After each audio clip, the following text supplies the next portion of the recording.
Hey everyone and welcome. Today, we're going to tackle a really important concept in Algebra 1, dividing a polynomial by a monomial. And I'm going to show you how this whole process, which might seem complicated, really just boils down to one single simple rule. Let's jump in. So here's our roadmap for today. We're going to start with a super quick refresher, then I'll introduce you to the one big rule you absolutely need to know.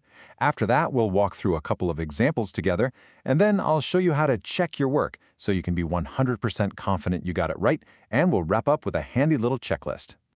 All right, first things first, let's get warmed up and build some confidence by starting with a skill you already have. Take a look at this problem. This is basically our goal for today. Now, I know at first glance it might look a little intimidating, with all the parentheses and exponents, but don't worry, we're going to break it down so it makes perfect sense. Before we dive into solving that big problem, let's just take one tiny step back. We're going to review the fundamental building block you need to solve the whole thing. You remember dividing monomials, right? The rule is super simple. You just divide the coefficients, the big numbers out front, and then for the variables, you subtract the exponents. So in this example, 12 divided by 3, that's 4. For the y's, you do 5 minus 2, which is 3. That gives us 4y cubed. This one skill is literally the foundation for everything we're about to do. Okay, let's get to the main event. This right here is the single most important idea for this entire topic. If you can just remember this one thing, you've totally got this. The process is just a simple 4-step cycle. We're going to take our big, kind of messy problem and break it into smaller, much more manageable pieces. And each of those little pieces will look exactly like that monomial division we just reviewed. The whole strategy is divide and conquer. And this is the core concept. This is your mantra. Let's even say it together. Divide each term of the polynomial by the monomial. You're not trying to divide the whole thing at once. You're just doing a few small, simple divisions, one after the other. So let's put this rule into action. We're going to grab that problem from the beginning and solve it right now, step by step. Here it is again. We've got a binomial, that's just a polynomial with two terms, and we're dividing it by the monomial 3x. So according to our big rule, what do? We have to divide each of those terms by 3x. And this is what that looks like. We've literally just split the one big problem into two smaller, much easier ones. So now we have 18x cubed divided by 3x plus 27x squared divided by 3x. And hey, each of these is just a basic monomial division problem. We already know how to do that. And here's what we get. For that first fraction, 18 divided by 3 is 6, and x cubed divided by x is x squared. For the second one, 27 divided by 3 is 9, and x squared divided by x is just x. We combine them, and that's our answer, 6x squared plus 9x. See? Not nearly as scary as it looked.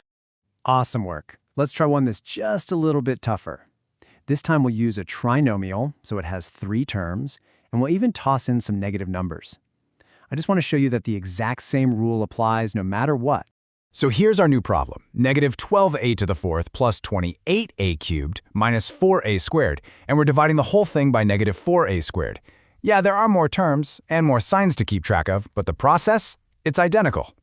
And once again, we just break it apart. That one intimidating problem has now become 3 simple ones. We're going to divide that first term by negative 4a squared, then the second term by negative 4a squared, and finally the third term by negative 4a squared.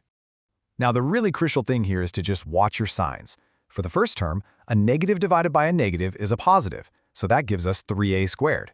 For the second, a positive divided by a negative is a negative, so we get minus 7a. And for the last term, well, anything divided by itself is just 1. A negative divided by a negative is positive, so we get plus 1. And there's our final answer, 3a squared minus 7a plus 1. Okay, now for what I think is one of the best habits you can ever build in math, checking your work.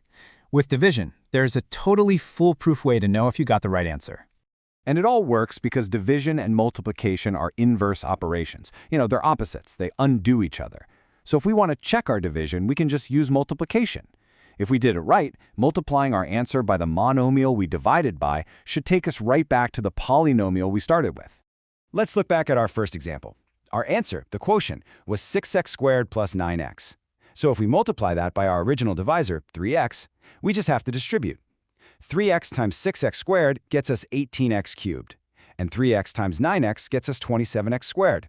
Look at that, it's a perfect match. That's how we know for sure our answer is correct. So to wrap everything up, I want to leave you with a simple tool. Think of this as your pre-flight checklist before you decide a problem is finished. Before you move on to the next problem, just quickly ask yourself these 4 questions. Did you remember to divide every single term? It's so easy to forget one. Did you subtract the exponents for every variable? Did you pay really close attention to your positive and negative signs? And finally, the big one, did you do a quick multiplication to check your answer? If you can say yes to all 4, you're in fantastic shape. And that's really all there is to dividing a polynomial by a monomial. So my last question for you is this. What other parts of math follow this exact same pattern? Where else do you find a big, scary-looking problem only to realize it's just a bunch of simple steps you already know how to do? Think about it. Thanks for watching.